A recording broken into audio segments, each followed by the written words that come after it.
जय श्री राम भक्तों स्वागत है आपका हमारा चैनल देववाणी में।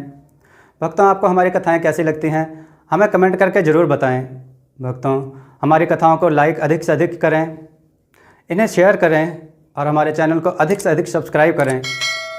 भक्तों, आपसे एक गुजारिश है, हमें इंस्टाग्राम पर फॉलो करें जिसका लिंक डिस्क्रिप्शन में दिया गया है। तो चलिए शुरू करते हैं आज की कथा। जय श्री राम भक्तों, आज हम कथा श्रवण करेंगे बूढ़े माँ बाप का अपनी पुत्री के साथ धोखा। आइए कथा श्रवण करें। पुराने जमाने में किसी गांव में एक बूढ़ा आदमी रहता था। उसकी शादी को 25 साल हो गए थे, पर उसके यहाँ कोई औलाद ना हुई। बूढ़ा दंपत्ति भगवान के पूजा पाठ करता और हवन यज्ञ हमेशा करवाते रहते। उन्हें गांव का कोई भी व्यक्ति जो कुछ करने को कहता वे करते। वे मंदिर मंदिर भटक कर मन्नतें मांगते। फिर एक दिन भगवान की कृपा से बूढ़े की औरत गर्भवती हुई। नई नई चीजें खाने को उसका जी चाहता था। बूढ़ा भी अपनी हैसियत के मुताबिक उसे खाने की चीजें लाकर देता था। एक रोज बूढ़े की बीवी को खट्टे बेर खाने की बहुत ख्वाहिश हुई। गर्मी के मौसम में बेर कहाँ मिलते हैं। फिर भी बूढ़ा बेरों की तलाश में जंगलों में भटकता रहा। एक दिन जंगलों में इधर उधर बेर तलाश करते हुए वह तालाब के किनारे पहुंचा तो एक बेर की झाड़ी नजर आई। बूढ़ा बहुत खुश हुआ। वह अपने दोनों हाथों से बेर इकट्ठे करने लगा।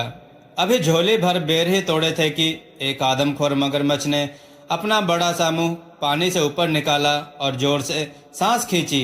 उसके सांस लेने से एक जोरदार आंधी चली और बूढ़ा कमजोरी की वजह से अपने को संभाल ना पाया और तालाब में आ गिरा। बूढ़ा अपने को संभालते हुए किनारे तक पहुंचना ही चाहता था कि मगरमच्छ ने उसके पांव पकड़ लिए। बूढ़ा उससे कहने लगा, भाई, खट्टे मीठे बेरों की तलाश में मेरे पांव घिस गए और फिर जब बेर मिले तो मेरे रास्ते में तू रोड़ा बनता है। मगरमच्छ ने कहा, तेरी ये मक्कारी मुझ पर कोई असर नहीं करेगी। बहुत दिनों से इंसान का गोश्त खाने को नहीं मिला। तेरे करारी हड्डियों को चबाने में मुझे बहुत मजा आएगा। आज मैं तुझे खाऊंगा। मगरमच्छ ने लार टपकाते हुए कहा, क्यों मुझे तू क्यों खाएगा? इसलिए क्योंकि तूने मुझसे बगैर इजाजत लिए मेरे बेर लिए हैं। भाई, मैं यह बेर बहुत मजबूरी में ले रहा हूँ। मेरी बीवी की हालत कुछ ऐसी है, मैं और मेरी बीवी अब और ज्यादा इंतजार नहीं कर सकते। बूढ़े की बात सुनकर मगरमच्छ समझ गया। ओह, अगर यह बात है तो मैं तुझे नहीं खाऊंगा। तू अपनी राह ले, लेकिन मेरी एक शर्त है। क्या शर्त है? बूढ़े ने पूछा। अगर लड़का होगा तो तेरा और लड़की हुई तो मेरी। मंजूर कहकर वह बेरी की झोली भरते हुए चल दिया। वह अपने दिल में सोचने लगा कि मगरमच्छ उसे कहाँ मिलेगा और अगर उसके यहाँ लड़का पैदा हुआ तो फिर तो परेशानी की कोई बात ही नहीं। बूढ़ा अपनी बीवी की आओ भगत में कोई कमी नहीं करता था। दिन पर दिन बीतते रहे और एक दिन बूढ़े के घर एक खूबसूरत और बहुत तंदुरुस्त लड़की पैदा हुई। बच्ची को देखकर उसे मगरमच्छ की बात याद आई और वह कांप उठा। लड़की का रंग गुलाब के फूलों की तरह था। उसकी आंखें हीरों की तरह चमकदार थीं। वह परियों की तरह हसीन और मासूम थी। ऐसी मन्नतों और मुरादों की लड़की मगरमच्छ के पेट में जाए, यह सोचकर बूढ़ा दुख से कांपने लगा। उसने सोचा कि अब वह कभी तालाब के किनारे नहीं जाएगा। बारिश का मौसम आया और नदी में बाढ़ आ गई। मगरमच्छ पानी में बहकर तालाब से निकलकर खेतों में आ गया। अब उसे आसानी से शिकार मिलने लगा। एक दिन बूढ़ा खेत से सब्जी तोड़कर ला रहा था तो रास्ते में मगरमच्छ ने उसे रोककर सवाल किया, क्यों बे बुढ़े, मुझसे छुपता क्यों है? तो मुझसे छुपकर कहाँ भागेगा? सीधी तरह बता दे, तेरे यहाँ लड़की हुई है या लड़का? लड़की हुई है, बूढ़े ने सहमी हुई आवाज में कहा।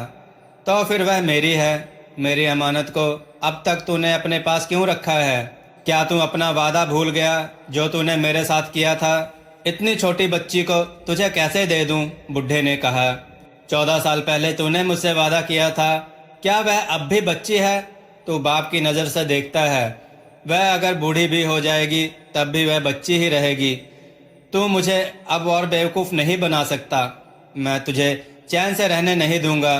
देख, अगर तूने लड़की को कल ही लाकर मुझे नहीं दिया तो मैं तुम तीनों को एक एक कर खत्म कर दूंगा। मगरमच्छ ने कहा, वह मेरी बेटी है, अपना खून तुझे कैसे दे दूं? लोग क्या कहेंगे? बूढ़े ने सवाल किया। लोग क्या कहेंगे वह मैं नहीं जानता। तू क्या कहता है? वादा खिलाफी करना चाहता है। मगरमच्छ ने गुस्से से चिल्लाकर कहा, नहीं नहीं, यह बात नहीं है। मैं चाहता हूँ कि मेरी बेटी को इस बात का पता ना चले। और बूढ़ा अब कहते कहते रुक गया। तू क्या चाहता है बोल, मगरमच्छ ने कहा।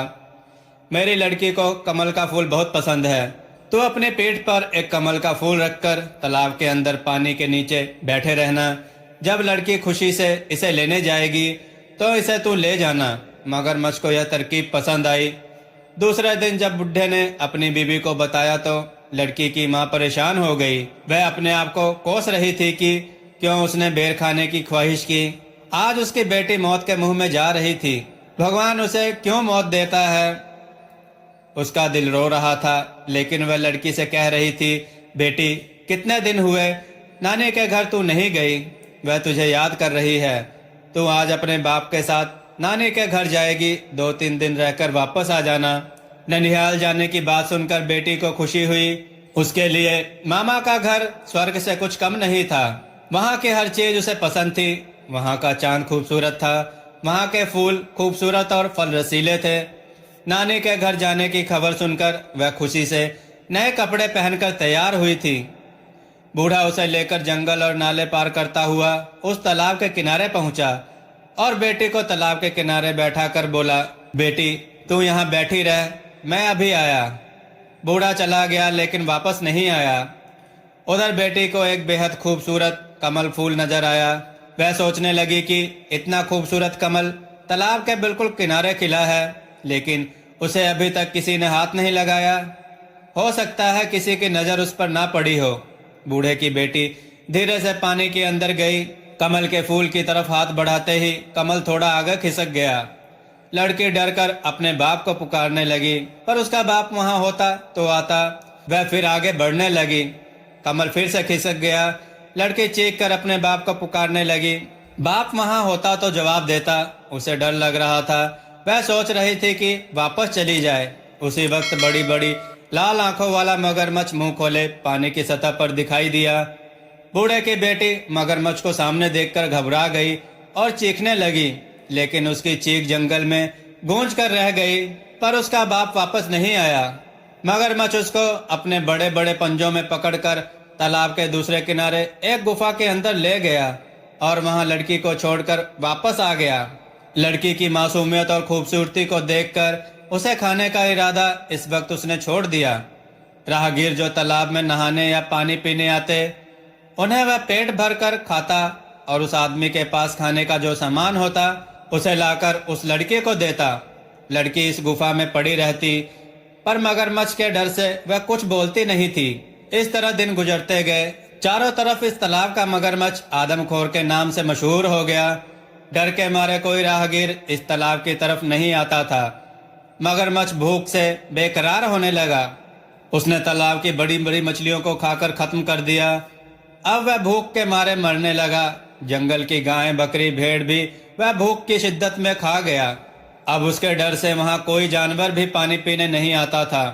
जब उसे जोर की भूख लगी तो वह बूढ़े की बेटी के करीब आकर उसे अपने लाल और ललचाई आंखों से घूरने लगा। बूढ़े की बेटी समझ गई कि अब उसकी बारी थी, लेकिन मगरमच्छ ने उसे उस दिन नहीं खाया। सोचने लगा कि अब उसके दांतों में धार नहीं थी। उन्हें लोहार से तेज कराने के बाद उस लड़की को खाएगा, यह सोचकर वह लोहार के पास चला गया। इधर बूढ़े की बेटी अपनी जान बचाने की तरकीब सोचने लगी। गुफा में जितने सोने चांदी के जेवर मगरमच्छ ने लाकर रखे थे, उसने सबको इकट्ठा किया और एक टोकरी में भरकर सूखे पत्ते और छोटी छोटी टहनियों से उसे ढक लिया और अपने जिस्म पर कीचड़ लपेटकर अपनी सूरत एक अंधी बुढ़िया जैसी बना ली और टोकरी कमर पर लादकर लाठी टेकते टेकते जाने लगी। जैसे ही गुफा से बाहर निकली, उसी वक्त मगरमच्छ आ गया और दहाड़ कर पूछने लगा, तू कौन है? बूढ़े की बेटी डर से कांपने लगी, लेकिन बाद में खुद को संभालते हुए कहने लगी, मैं अंधी बूढ़ी हूँ। मेरे बदन में क्या है जो तू खाएगा? तू अपनी गुफा को जा, वहां तेरे लिए एक तंदुरुस्त लड़की मौजूद है। उसकी हड्डियां चबाने में तुझे मजा आएगा। मगरमच्छ उसे पहचान ना सका। उसके मुंह में इंसानी गोश्त के मजे को सोचकर पानी आ गया और वह तेजी से गुफा के अंदर चला गया।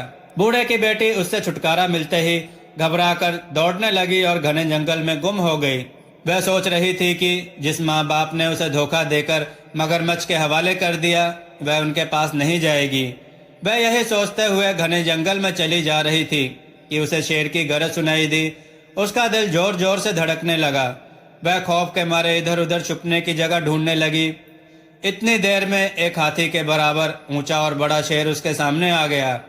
डर के मारे वह सामने एक बड़े बरगद के पेड़ के तने से चिपट गई और रो रो कर मजबूरन पेड़ से गुजारिश करने लगी, ए पेड़ तू फट जा, मैं तुझ में समा जाऊं और तू बंद हो जा। यह सुनते ही पेड़ सचमुच फट गया और वह उसके अंदर चली गई और पेड़ बंद हो गया। एक दिन उस नगर का राजकुमार शिकार करने के लिए उसे जंगल में आया। वह दातुन के लिए एक शाखा काटने लगा कि उसके कानों में आवाज आई, राजकुमार धीरे धीरे काट, कहीं मेरी आंख फूट ना जाए, मेरी नाक कट ना जाए, मेरा हाथ टूट ना जाए। यह सुरीली आवाज सुनकर राजकुमार को हैरानी हुई और वह दातुन लिए बगैर राजमहल वापस चला आया। वह रात भर उसी जादुई पेड़ के बारे में सोचता रहा। राजमहल में राजकुमार की शादी की तैयारियां हो रही थी। जोशी और पुरोहित राजकुमार को समझा रहे थे, लेकिन राजकुमार की बस एक ही जिद थी कि वह उसी पेड़ से शादी करेगा। अगर उसकी शादी उस पेड़ से नहीं हुई तो वह अपनी जान दे देगा। राजकुमार राजा की इकलौती औलाद थी। उसकी नज़र में शादी की अहमियत बेटे की जिंदगी से कम थी, इसलिए राजकुमार की ख्वाहिश पूरी की गई। उसी पेड़ के साथ उसकी शादी की रस्म अदा की गई। राजकुमार ने उस पेड़ को वहां से उखड़वा कर अपने महल के बाग में लगवा लिया। बूढ़े की बेटी रात गए पेड़ से निकलती और महल के अंदर जाकर सब काम पूरा करती और सुबह होते ही वापस पेड़ के अंदर चली जाती। राजकुमार जब सुबह उठता तो उसे अपनी चीजें साफ सुथरी और स्वच्छ दिखाई देती, जिससे वह हैरान हो जाता। उसके साथ यह घटना अब रोज होने लगी।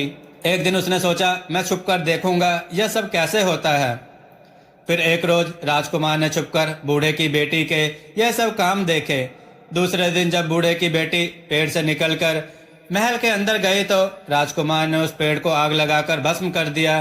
बूढ़े की बेटी दौड़ती हुई आई और बोली, आह, तुमने यह क्या किया? इस पर राजकुमार ने कहा, इतना बड़ा महल है, तुम इसमें रह सकती हो, इस खूबसूरत बाग में घूम सकती हो, बेवजह इस पेड़ के अंधेरे में क्यों सड़ती रहती हो? और फिर मैं तुमसे बेइंतहा प्यार करता हूँ। मैंने तुम्हें अपनी रानी बना लिया है, मैं तुम्हारे बिना जी नहीं सकता। लड़की जो प्यार और विश्वास की भूखी थी, लड़की को लगा कि जैसे सारे जहाँ की खुशी उसे मिल गई हो। उस दिन के बाद दोनों राजमहल में हंसी खुशी रहने लगे और राजा का भी दिल खुश हो गया। दोस्तों, आपको यह कथा कैसी लगी हमें कमेंट में ज़रूर बताएं। दोस्तों, हमें इंस्टाग्राम पर फॉलो करें जिसका लिंक डिस्क्रिप्शन में दिया गया है। जय श्री राम दोस्तों।